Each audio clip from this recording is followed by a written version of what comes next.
السلام عليكم ورحمة الله تعالى وبركاته. كيف حالكم حبيباتي؟ كيف حالكم؟ مرحبا بكم، نورتوني الناس اللي دخلوا عندي جداد. مرحبا بكم، ألف مرحبا. دخلتوا عندي في القناة والتحقتوا بينا إن شاء الله. نكبروا هذه القناة مع بعض، وإن شاء الله يا ربي يعجبكم المحتوى تاعي. بنات لهنا راني جيت نشارك معكم هذه أكلة البطوط البسكري. ما فيه والو، غير الكسرة فيها السميد والملح وبالماء، برك عجنتها ولوحة في الطاوة. نطيب الكسرة هي الاولى ونفتتها، من بعد نعاود نرجع نكون قطعت الكزبر وشويه الثوم ولا والفلفل والطوماطيش كما راكم تشوفوا. الكسرة ديجا كتشوفوها مفتة، ما شاركتهاش معكم، سمحوا لي ديجا من بعد خلاص باش تفكرت التصوير. بديت الاكل ومن بعد بديت تفكرت. هيا قلت معليش، ان شاء الله يا ربي تشوفوا هذه الأكلة وطريقة تقليدية تاع الزمان، يعني غير بيدينا نخدموها. ويعني صراحة الأكل اللي راح يقول لي مثلا عليه دخل يديك في الكسرة ومرستي هكا، هو راهي البنات هذه هي الطريقة تاعو التقليدية. ما كانش منها تخدمي بالمغرف ولا بكشي آلة ولا بروبو، ما تصلحش. يعني كي راح تقولوا لي على مثلا دخلتي ايديك، راه البنات حتى العجين باش نعجنوه بيدينا، الماكله الكل باش نطيبوها بيدينا. يعني وش هو في الاساس وش يكونوا اليدين نظاف ومغسولين، هذا هو الاساس تاع الاكله هذه. والله يعني اي اكله واحده اخرى لازم الانسان يكون مع منظف يديه. دائما سورتو المراه اللي راهي في الكوزينه اكيد راه يديها ديما نظاف. اغسلي الماعن امسحي هذه، يعني انا الصراحه يديا راهم طايبين بالجافيل. الظفار انا اصلا ما يعودوليش الظفار خلاص. المهم ان شاء الله البنات تشوفوا معي الأكلة هذه وتعجبكم. ونزيد كذلك نرحب بكم، يعني البنات اللي دخلوا عندي جداد، نقول لكم ألف ألف مرحبا، نورتوني وفرحتوني كي دخلتوا عندي وبارطاجيتوا القناة مع حبابكم وصحابكم. وكذلك زيدوا بارطاجوا، إن شاء الله نوصلوا القناة هذه، يعني توصل الكثير العباد يشوفوا يعني الطبخ التقليدي تاعنا تاع بسكرة في الجزائر. يعني كاينه 59 ولاية، وماذا بينا كل ولاية نشوفوا الأطباق تاعها. هذه يا حبيباتي الطريقة اللي راكم تشوفوا فيها كيما هكا. لازم نمحروا الكسرة هذيك مليح في لاصوص، ونزيدوا ندخلوا لها كما قلت لكم الطماطم المصبرة في الأخير راني ما ذكرتها لكمش. هو الأكلة هذه تجي حارة وحامضة. وصراحة تعشيت هذا الوقت اللي رانا فيه بعد. انا كنت مريضة صراحة، غير كليت هذه الأكلة وانا جيت متقاعدة. خدكم كنت مريضة غير بليزونجين وزدرة وجيت متقاعدة. المهم كانت صراحة هذا الفيديو كان مصور عندي من قبل، يعني الولاد يهزوا العطلة تاع راس العام قبل هذا، وكان عندي يعني محتفظة به هذا ونكتب بالمكتوب وحطيته لكم. يعني كان الولاد يقراو. هنا طيبت الغداء برك البنات، ويعني غير بالزربة كنت غير انا وزوج تاعي، الوليدات تاعي كانوا يقراو. كانت غير بنتي الصغيرة سما قرات الصباح، يعني غير ساعة ونص هكاك، من 8:30 حتى ل10. جبتها اكيد هي ما يعني نورمال ما تاكلش الماكله هذه كل شيء، مي بصح هي تحب ساعات نذوقها معايا. معليش البنات كيما راكم تشوفوا الطماطم المصبره راني زدت حطيت مره المغرف، زعما كملت اللي بقات. يعني هو الرسمي تاعو يجي في الحموضه والحراره. الاساس تاع هذه الاكله تجي الحموضه والحراره كما قلت لكم. الا كثرتوا الحموضه والحراره اكيد راح ينحي لكم الزعاف، ينحي لكم المرض وكل شيء. المهم البنات كنقدمه لكم في صحن تقديم، وهذه هي الطريقه تاعو من الاخير. سمحوا لي راه ما عنديش هذاك البوفجوغ تاع البلاد، يعني فلفل مرقد كان ما عنديش. هو كان يزيد فيه النص ويزيد فيه البنه كبيره.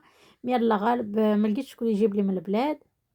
درت عليه غير شرائح القارص، هو طباعه القارص والكزبر. هذه البنات بالصحة والراحة. لهنا البنات راني خرجت وحبيت ندي بنتي كما قلت لكم، يعني ديتها لهذا المكان في الاسبوع ولا هكاك نقدر نخرجها مثلا مره ولا زوج ساعات تكون تبكي وتستوحد، يعني في الدار يكونوا خواتها يقراو ما نلقاش ندير لها. يعني نضطر حتى نخرجها الاماكن كيما هكا، يعني بالخلاص بالدراهم. ما عندكش راح تروحي تلعبي البرا للبرد ساعات المطر تصب وكل شيء، ما عندكش كيفاش تلعبيها في الجو هذوك يكونوا مبللين. صافي ندخلها للبلايص كيما هكا اللي لازم تخسري فيها من الدراهم. ما عنديش كي ندير نكوموندي لها كاش حاجه تشربها ولا تاكلها. ما جاتش يعني غير تدخليها تلعب وتخرجيها. هما يعني ما يقولولكش على كل حال تدخلي يعني غير للجوي برك، وهذيك ما يقولولكش عليها دخلتي. مي بصح ما جاتش انك تدخلي غير تلعبي وتخرجي ما تكوموندي حتى حاجه، ولو حتى قرعه ما ولا كاس جي ولا. هذه هي البنات. خليتها تلعب لهنا. نعرفكم على هذه الرستورون كبيره صراحه، يعني الناس تقريبا تاع الجاليه كامل. مش الجاليه كامل اللي في فرنسا، نحكي لكم على الولاد الجاليه اللي راهم عايشين في المنطقه انا اللي راني عايشه فيها، مثلا من بوسعاده بسكره، سورتو المنطقه اللي راني ساكنه فيها انا، فيها ياسر. سمحوا لي البنات، ساعات نقطع على الصوت يعني يكون هكا مزعج، بنتي تبقى تخبط في الباب تردح فيه، سمحوا لي برك. كما قلت لكم يعني كاين يعني بزاف المناطق اللي هما كاينين ياسر الناس تاعهم، مثلا بوسعاده بسكره والبويره، هادو ناسهم كاينين ياسر هنا في المنطقه اللي راني فيها انا، تقريبا فيها بزاف تركوا وروبي معمرين بزاف العرب. المهم البنات راني نوريكم في هذا البلايص اللي يقعدوا فيهم لي سباس خاص هكا، تحبي يعني تكوني منعزله شويه على الغاشي. تدخلي في هذوك شكون واحد البيوت هكا سبيسيال تقعدي فيهم، كاين طابلو الكراسه وتستمتعي ميم طون بالمنظر. كيما هذا كاين الاكواريوم تاع السمك لهنا، راهي يبان لكم، سني نقدمه لكم باش تشوفوه. هنا كنت زوميت عليه مليح باش يبان لكم مليح المنظر. شوفوا هنا كذلك تعودي تاكلي تحسي جو رومانسي، جو مليح هكا، ترلاكسي روحك وتروحي تكوني مبدله شويه الجو، تكوني مبدله الجو تاع الدار هذاك. الصراحه الروتين تاع الدار نكرهه ونقلقوا منه، بالاخص هنا في الغربه ما كانش وين تروحي. نحسوا هذا ليسباس اللي نجو هنا فيه، نحسوا كاننا رحنا لضربياتنا ولا فاميليتنا وصاي. المهم بدلنا الجو شويه تاع الدار، من ذاك تخرجي ساعتين ولا 3 سوايع تنسي الروتين ومشاكل تاع الدار والضغوطات تاع الدار هاكم عارفين. هذا كذلك ركن واحد اخر جاي على شكل زعما كي راكبه في الباطو فيه الامواج، يبان لكم من هي الامواج على البحر، لي بيغات وكذا. الاولاد يحبوا كيما هكا يشونجو من ذاك، كل ساعه يحبوا يقعدوا في بلاصه يختاروا. ساعات تجيو ما تلقيش فيهم البلاصه، ساعات شقاهم ديجا تجيو تلقاهم مقبوضين من كثره الغاشي. هنا البنات راهم مداير لكم زعما ركن هكا خاص بالقهوه، الناس القهوه جيين جي تعصري القهوه وحدك. كذلك هذا الركن تتعشي هنا طابله، ديجا راهي طابله تاع قزاز تبان لكم. لهنا قلت لكم اللي عندهم ذكوره وليداتهم ذكوره هكا يحبوا يلعبوا، بعد ما يتعشوا ويخلصوا تهزي الاكل تاعك تمسحي الطابله ومام طون يعني راهم يلعبوا الاولاد، راه اون فاصل هي للجوي. هادو كامل اللي الاغلبيه يقعدوا فيهم زعما لي بارون العائلات مع وليداتهم. هنا راني جيت نكوموندي حاجه خفيفه برك، يعني كلاص ولا قهوه ولا هكا حاجه لي تاخت فramboise. كاينين حوايج خفيفه هنا مديرينها مسهلينهم على الضغط ياسر ما يكونش على لاكاس لهيه. جيت كوموندي في الطابلات هادو، تكوموندي لهنا وتسلكي لهنايا بلا كارط البنات، يعني ما تسلكيش بالدراهم، الدراهم تسلكي في لاكاس بعد وين تروحي عند البائع لهيه. هنا اللي عنده لاكارت هذيك لاكارت بلو ولا كارت دوغي تسلكي بها لهنايا، ويعطوك واحد التيكي بلي راكي مسلكه ومكتوب فيه لا كوموند كلش واش كومونديتي، تروحي لهي تلقي لا كوموند تاعك واجده. هما يديروا هذا السيستم باش ينقصوا شويه الضغوط على لاكاس، ما عرفتش شنو يقولوا لها بالعربيه. هذه هي البنات، تجيك اونزورو يعني في البلاد راه حاجه بالنسبه لينا حنا، هذه اونزورو تشري قهوه ولا لي تاخت هكا حاجه سيكري، حوايج خفيفه ولا كلاص مثلا.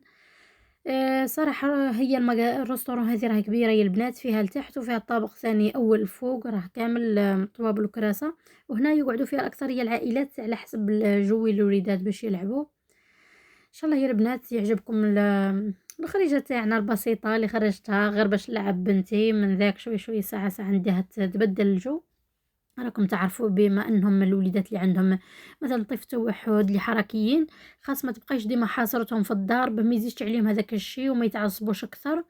لازم تخرجيها وتفرق الطاقه تاعها هذيك في اماكن هكا تكون جوي، مثلا برا الا كان ساحل الحال علاش لا في البارك مثلا، الا كان يعني الشتاء ولا المطر لازم تكون تلعب لداخل. هذه يا البنات شاركت معكم الخريجه نتاعي. ناكد على الناس اللي عندهم وليداتهم مرضى كيما هكا ما لازمش يحصلون في الدار ولا تعيطوا عليهم، خاص تخرجوهم مرتين او 3 في الاسبوع باش يفرقوا الطاقه تاعهم هذيك وما يبقاوش الدار راح يزيد عليهم الحال الا فرميتي ولا عيطتي ولا تعصبتي عليهم. خاص تخرجيهم شويه وان شاء الله تعجبكم الاكله كذلك اللي شاركتها معكم في اول الفيديو، اكله تقليديه البسكريه الجزائريه. ان شاء الله يا ربي كان حبيتو نعاودوه النهار بالتفصيل، ما عنديش مشكل حبوباتي. كل مره نشارك معكم اكله تقليديه. المهم هنا راني قدام ليكول تاع بنتي في الكوليج نستنى فيها. نقول لكم شكرا على المتابعه، مع السلامه الى الفيديو القادم ان شاء الله.